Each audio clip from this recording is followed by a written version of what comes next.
Hi நண்பர்களே! நான் நல்லாயிருக்கேன். நீங்களும் நல்லா இருக்கணும்னு கடவுள வேண்டிட்டு, யுனிவர்சிட்டி வேண்டிக்கிட்டு, நன்றிய சொல்லி ஆரம்பிக்கிறேன் இந்த வீடியோவ. பையனுடைய கேரக்டர பத்தி பேசினேன். என் பொண்ணுடைய நோய் வந்து அதுலேருந்து மீண்டு வந்தத பத்தி பேசினேன். பொருளாதாரத்துக்கு வந்து எதுவுமே சொல்லலையே அப்படின்னு நினைப்பீங்க. பொருளாதாரத்துக்கு வந்து ஹஸ்பண்ட் வந்து ஒரு 13 வருஷம் வந்து வேலைக்கே போகல. எந்த மாத வருமானம் எதுவுமே கிடையாது. விவசாயத்துல வந்து கம்மியான அமௌண்ட் தான் வரும். அத வச்சு ரன் பண்ணிக்கிட்டே இருந்தேன். நான் வேலைக்கு போவேன். வேலைக்கு போவேன்னு சொன்னா அவங்களுக்கு வேலைக்கே போமாட்டாங்க. அப்போ வந்து அவங்களுக்கு வந்து இந்த சனி தசை நடந்துச்சு. ஜாதகம் பார்த்ததுல சனி தசை நடந்துச்சு. அது அப்படிதான் இருக்கும் அப்படின்னு சொன்னாங்க. 7 1/2 வருஷத்துக்கு அப்படிதான் இருக்கும் அப்படின்னு. கிட்டத்தட்ட 13 வருஷம் கல்யாணம் ஆகி 13 வருஷம் அவங்க வேலைக்கும் போகல. எனக்கு வருமானத்துக்கு எந்த வழியும் இல்ல. அ நெறைய வருமானம் வந்ததையும் அவங்க வெளிய குடுத்து நெறைய காசு வீணா போயிருச்சு. ரொம்ப வந்து அனாவசியமா வந்து எல்லாத்துக்கும் குடுத்து போயிருச்சு.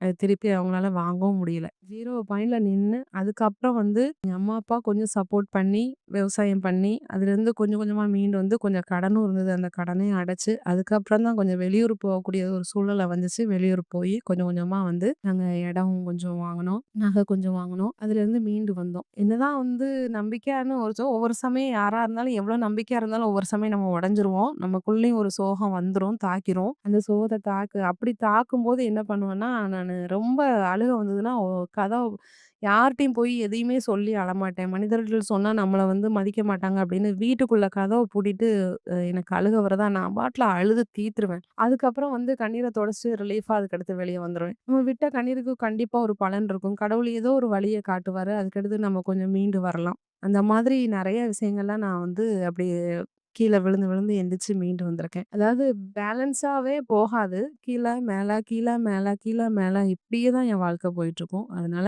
பொருளாதாரத்துல வீக்கா இருக்கிறவங்க வந்து அடுத்த வருமானத்துக்கு என்ன பண்ணணும்னு மட்டும் யோசிங்க. உங்க திறமைய யூஸ் பண்ணுங்க.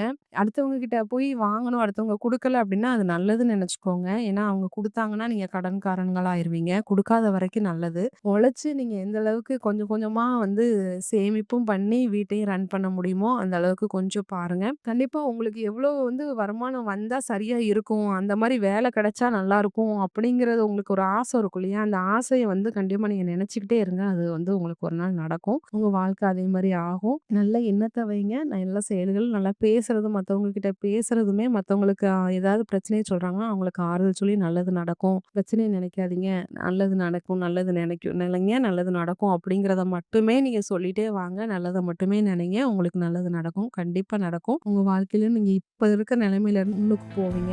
அந்த ஒரு நம்பிக்கை எனக்கு இருக்கு. அடுத்த வீடியோல சந்திப்போம். நன்றி.